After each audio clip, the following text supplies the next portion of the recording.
हमारी संस्कृति में हमने सुना है कि ऐसे बहुत से उपाय हैं जिनसे घर में मौजूद चीज़ों से इम्यूनिटी को बढ़ाया जा सकता है।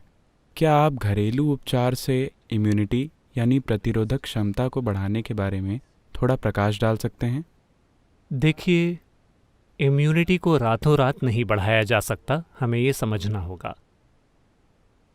आमतौर पर मेरा मानना है कि कई कारणों से लोगों की जीवन शैली और भोजन के पैटर्न को देखते हुए मुझे लगता है कि इसकी जांच होनी चाहिए, इसकी मेडिकल जांच होनी चाहिए। मुझे लगता है कि दक्षिण भारत के लोगों की प्रतिरोधक प्रणाली दुनिया के कई दूसरे लोगों की तुलना में बेहतर है, सिर्फ खान पान के पैटर्न, परंपरा, जलवायु और दूसरी कई वजहों से। आपको ये समझना होगा कि उष्णकटिबंधीय जलवायु में और जगहों की तुलना में कहीं अधिक जीव रूप पाए जाते हैं, जिसमें सूक्ष्म जीव भी शामिल हैं। उनकी संख्या और विविधता बहुत बहुत ज़्यादा है।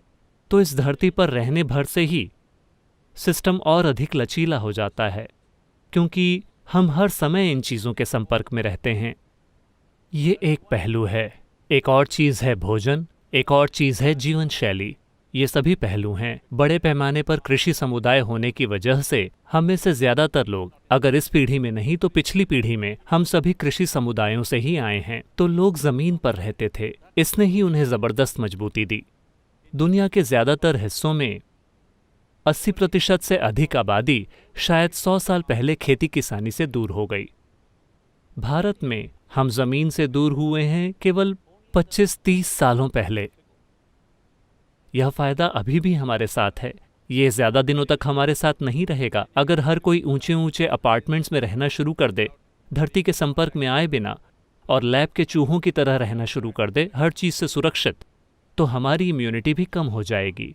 लेकिन मुझे लगता है कि ये फ़ायदा अभी भी हमारे साथ है। लेकिन अभी मैं अपनी इम्यूनिटी बढ़ाने के लिए क्या कर सकता हूँ? जैसा कि मैंने कहा, ये कोई रातों रात होने वाला समाधान नहीं है, लेकिन समय के साथ आप ऐसा कर सकते हैं। तो चलिए मैं हमारे आसपास उपलब्ध कुछ आम चीज़ों के बारे में बताता हूँ। एक बात है, मुझे ये ज़रूर बताना चाहिए, हम पवित्र भस्म वाले लोग हैं। हम हमेशा किसी न किसी तरह से भस्म लगा कर रखते हैं। अगर आप इसका उपयोग करना जानते हो तो कई तरह की भस्म होती है। मैं आपको इसके बारे में इस तरह से निर्देश नहीं दे सकता वेब के ऊपर, लेकिन अगर आप इसका सही तरीके से इस्तेमाल करना सीखते हैं तो ये मदद करता है। नीम लगभग पूरे देश में उपलब्ध है, पहाड़ी स्थानों को छोड़कर। रोज नीम की पत्तियों को खाना। हल्दी तो वैसे भी मौजूद है। आजकल लोग नैनो हल्दी बना रहे हैं, जिसे हमारा शरीर आम हल्दी की तुलना में ज़्यादा आसानी से सोख लेता है। ये भी आपके इम्यून सिस्टम को काफ़ी बेहतर बनाती है। अगर आप आंवले को, जिसे गूसबेरी या नल्लीकाई भी कहते हैं, अगर आप इसे रात भर शहद में भिगोकर रखते हैं, साथ में कुछ टूटी हुई काली मिर्च या ग्रीन पेपर, मैं उन लोगों के लिए कह रहा हूं जो दूसरे देशों से हैं। ग्रीन पेपर से मेरा मतलब हरी मिर्च नहीं है, कहने का मतलब है कच्ची काली मिर्च, जिसे आपने दुनिया के ज़्यादातर हिस्सों में नहीं देखा होगा। यहाँ ये हमारे लिए बहुत आम है। तो इसे शहद में भिगोएं और हर दिन 3 चम्मच, दिन में 3 बार इसका सेवन करें। ये सभी चीज़ें सबसे अच्छी तरह तब काम करती हैं जब आप खाली पेट होते हैं, तो सुबह सबसे पहले आप इसका सेवन करें।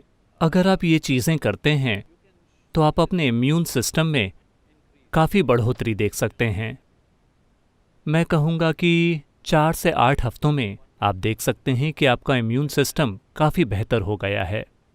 ऐसे योगाभ्यास हैं जिन्हें सिखाना कठिन है, लेकिन अभी सिर्फ एक मंत्र का जाप और ईशा क्रिया करना, इससे भी आपका इम्यून सिस्टम बेहतर होगा।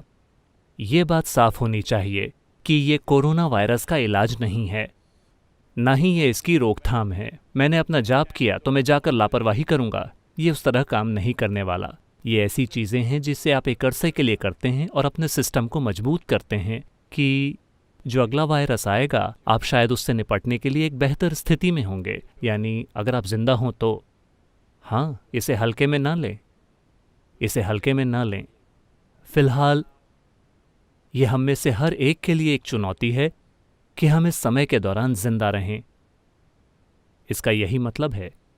ये मत सोचिए कि ये कोई दूर की चीज़ है जो चीन या इटली के लोगों के साथ होती है।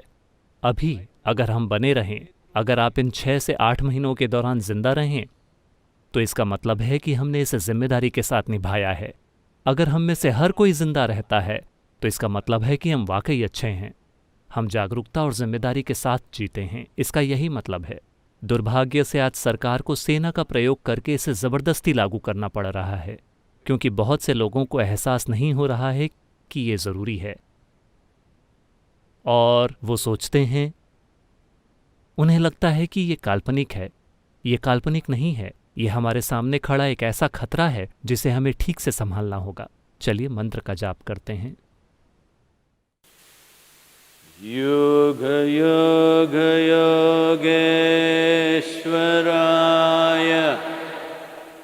भूत भूत भूतेश्वराय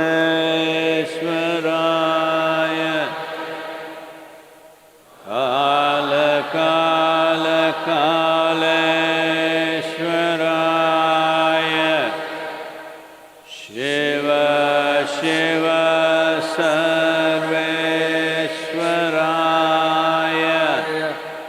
शंभो शंभो